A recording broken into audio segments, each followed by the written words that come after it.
You wake up, but it doesn't feel like your life. There's a silence sitting on your chest, not heavy but hollow. You've done everything right, yet something inside still waits to be noticed.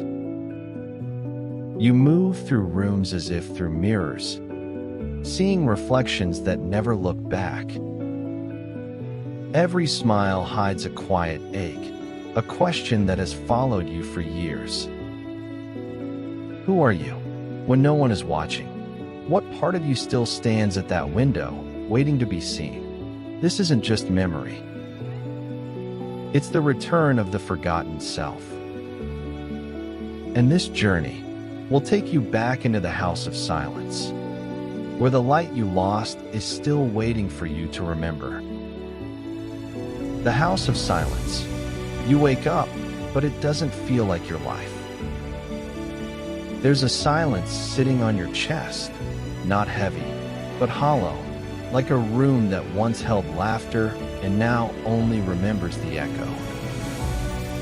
You move through your day with a quiet grace, yet deep inside, something small still waits to be noticed. You learned early that attention was fragile, that if you asked too loudly, it would vanish. So you became careful, gentle, invisible. As a child, you watched the world from the corners of rooms, your small hands clutching drawings, stories, questions that no one answered.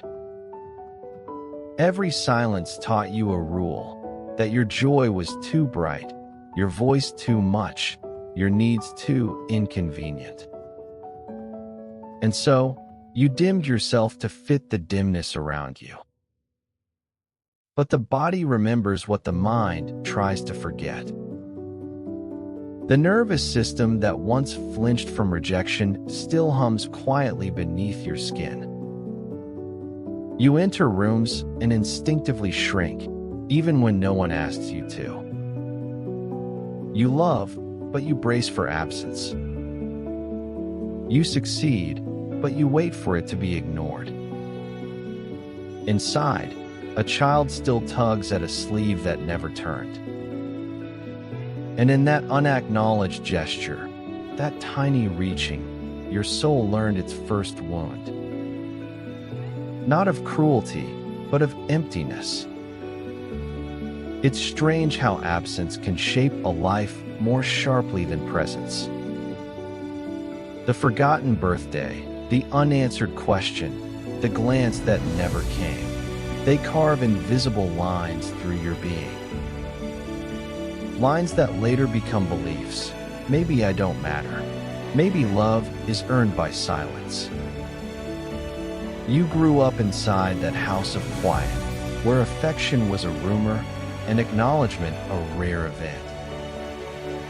And though you left its walls long ago, part of you still stands there, waiting at the window for someone to turn and see you. This waiting becomes the heartbeat of your adulthood. It hums beneath every conversation, every apology, every accomplishment. You keep searching for a reflection that will tell you you're real. But reflections never come from still waters, only from those that move. So the question rises, softly, like dawn through fog. What happens when a soul builds its foundation on silence? When the self learns that visibility is dangerous and love is conditional on disappearance? From a Jungian view, this is where the first fracture forms, between the self that longs to be seen and the ego that learns to hide. The child begins to split, creating a mask of calm where fear trembles underneath. And through that split, a myth begins, the myth of the invisible one, who carries light so quietly that even they forget it's there. But here's the quiet miracle. Even silence has memory. Even what was ignored still exists in you, untouched, waiting to be remembered. The true self, the one who once reached out for connection, never disappeared. It only went underground, into dreams, into symbols, into the quiet language of longing. If you listen closely, you can still hear it. The whisper beneath the noise of your thoughts. The soft hum that says, I am still here. Maybe healing doesn't begin with noise or confrontation.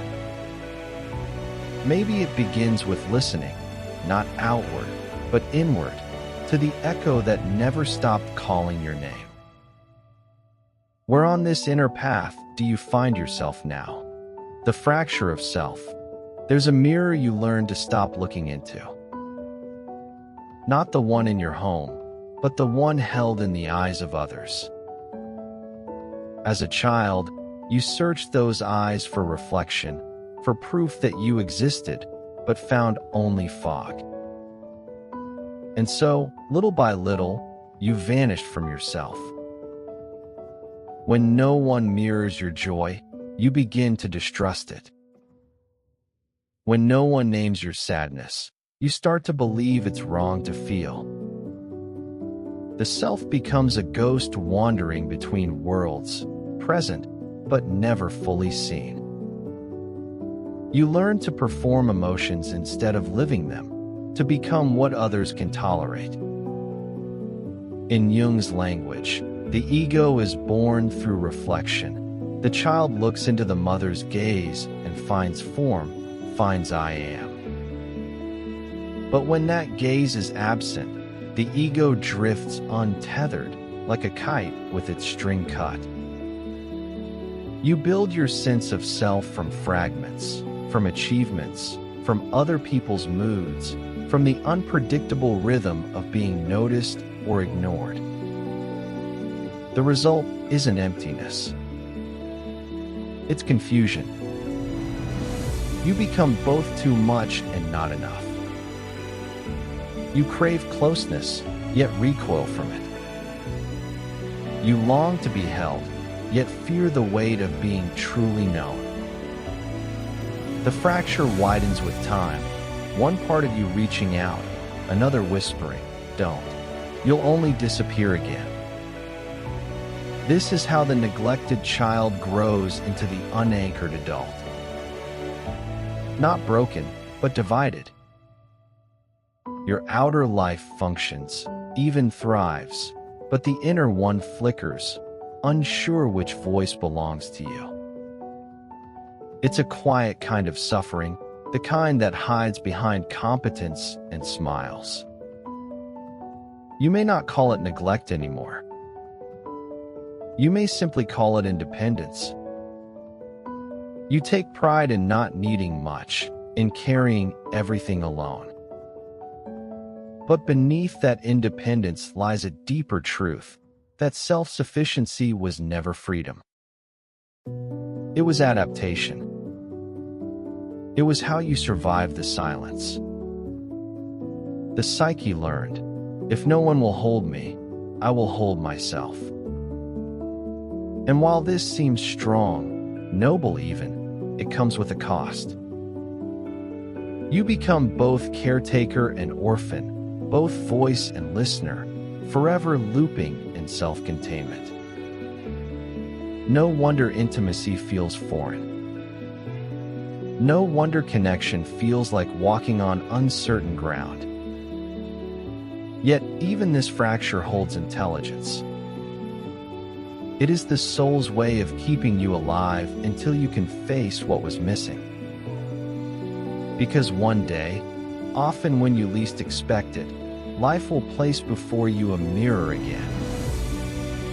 A person, a loss, a moment of quiet stillness. And something inside you will recognize itself, trembling. You might call it anxiety or loneliness.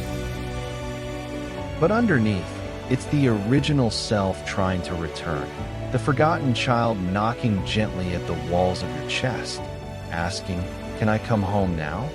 This is the first doorway of healing, realizing that the self you thought was lost was only hidden.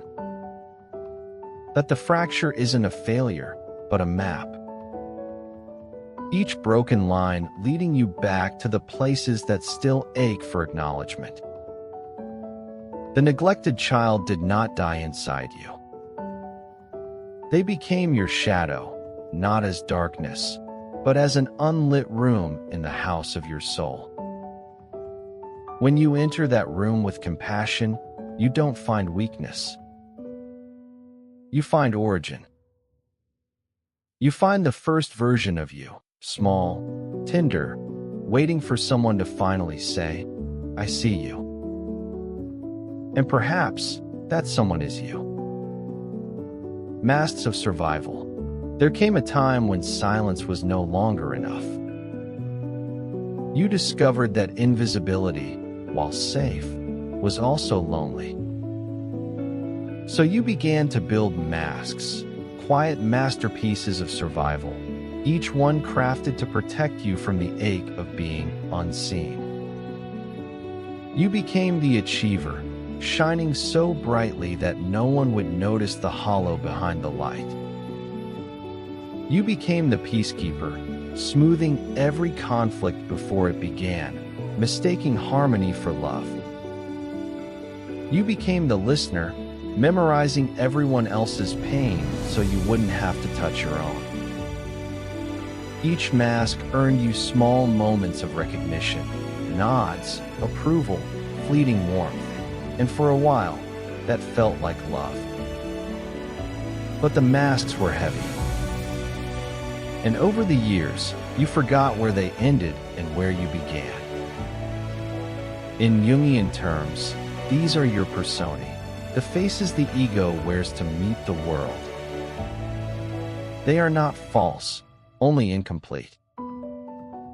They helped you survive, but they cost you authenticity. Because when love must be earned through performance, the soul learns to trade truth for belonging. You started to believe that worth must be proven, that rest must be justified, that being loved simply for existing was a fantasy meant for someone else. So you worked harder, spoke softer, carried more.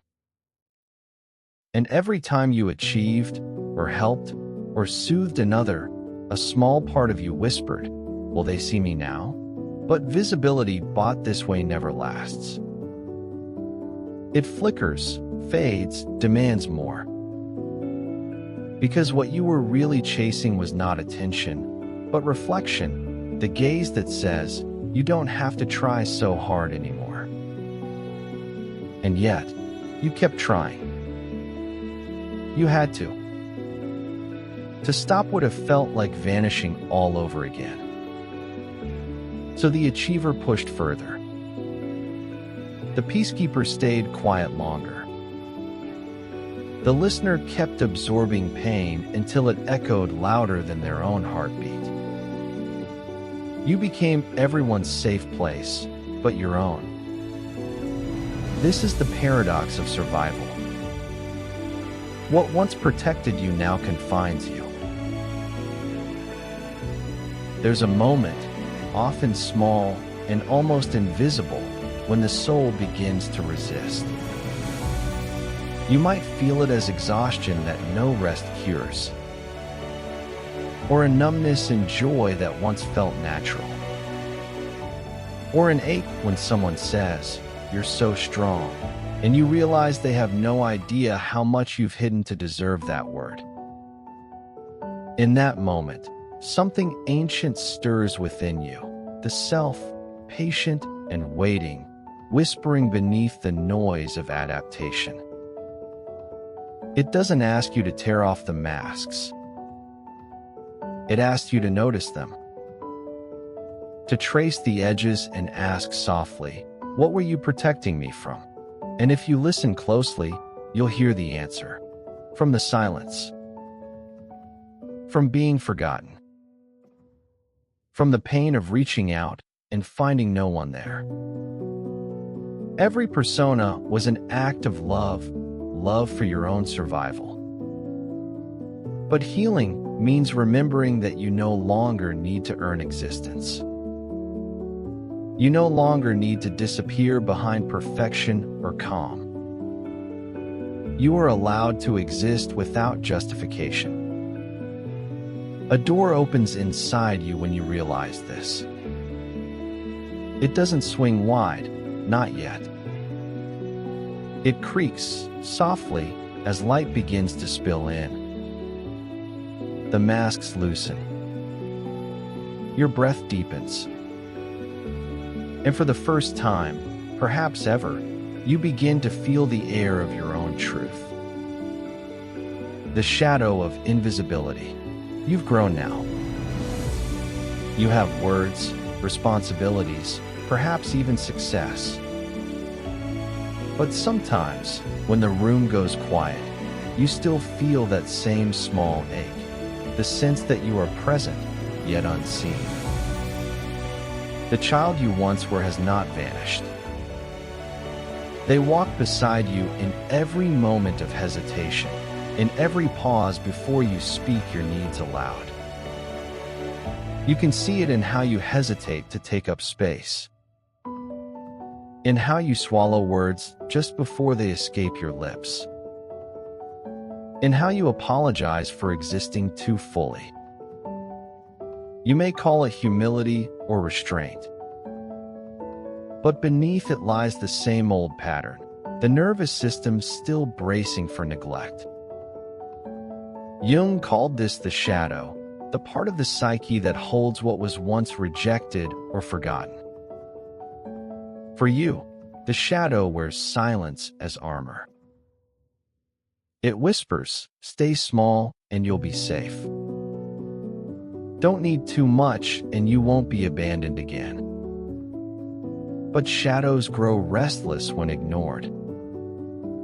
They follow you into your relationships, shaping how you love and how you lose.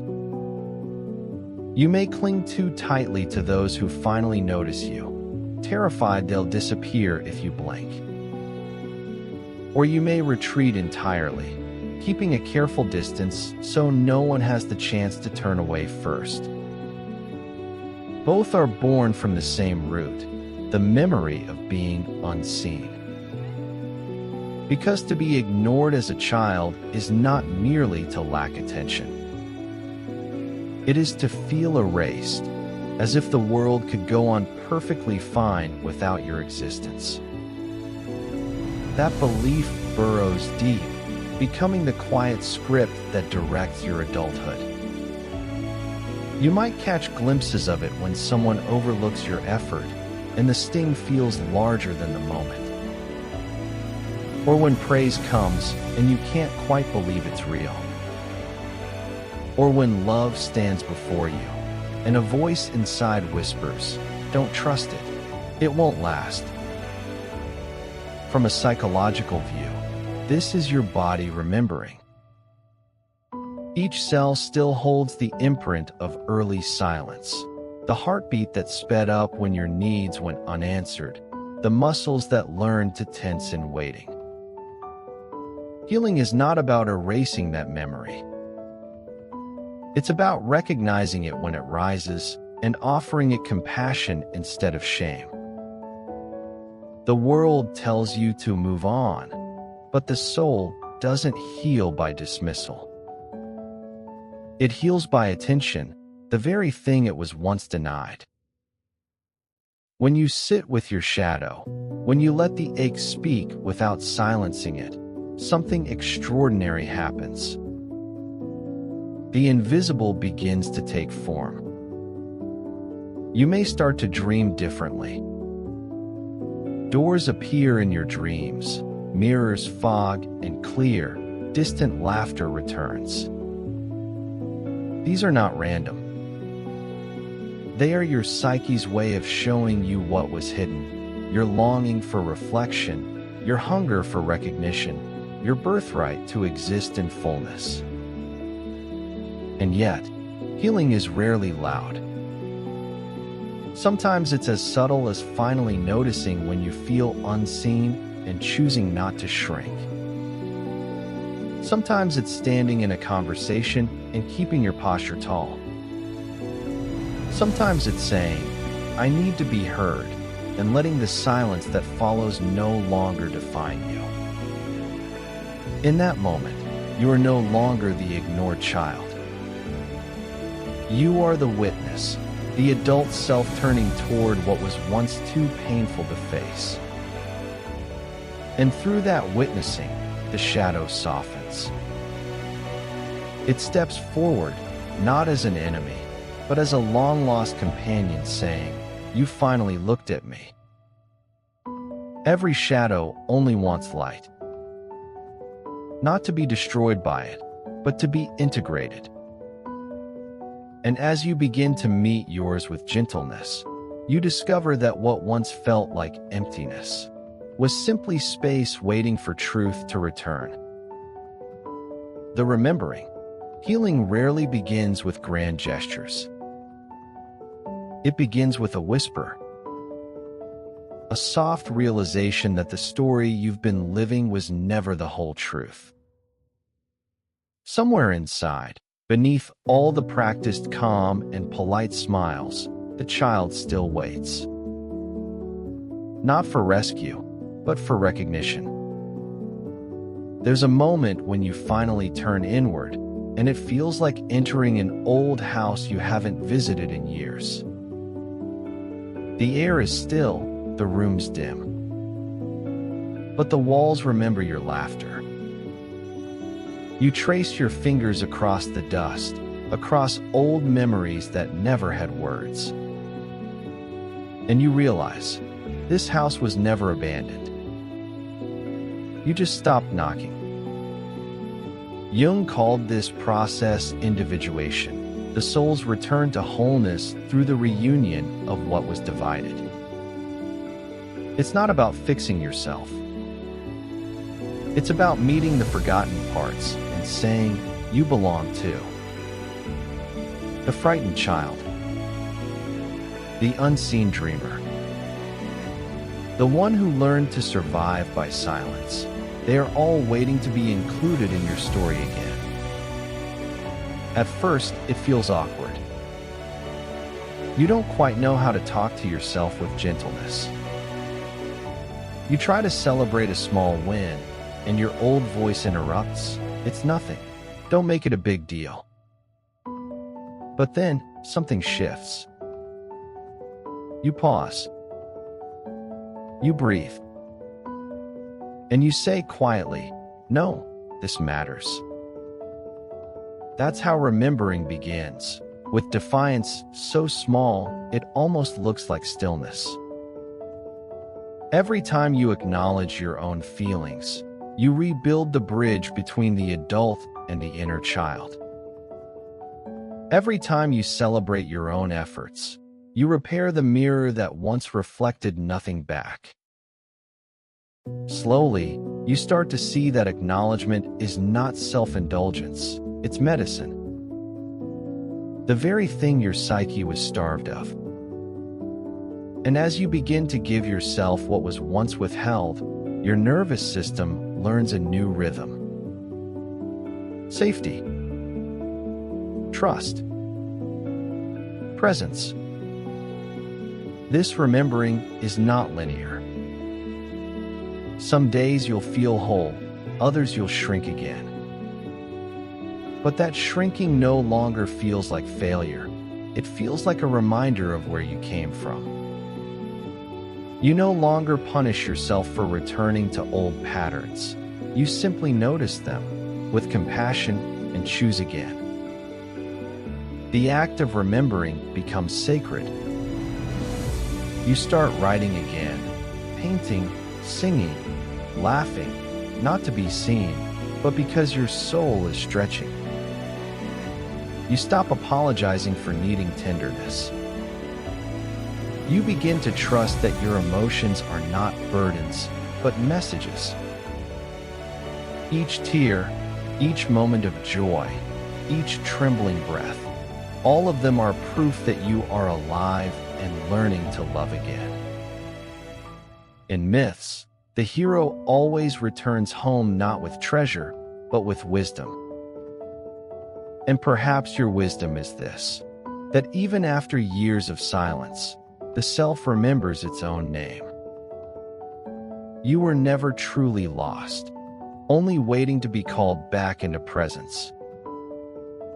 If you listen closely now, you can hear that name rising again, not from others, but from within you. A quiet, radiant voice saying, "I see you. I always have." The light that remains. There is a tenderness that comes after the storm. When the tears have dried, when the searching grows quiet, something within you begins to glow, faint, steady, like dawn behind the eyelids. It's not the light of victory. It's the light of remembrance. You realize now that every silence you endured became a kind of training. Not for pain, but for perception. You learned to listen in ways others forgot how to sense what is unspoken, to feel truth in the space between words. And though that sensitivity was born from neglect, it is also the seed of your compassion. The ignored child within you has not vanished. They've grown into the one who can finally see.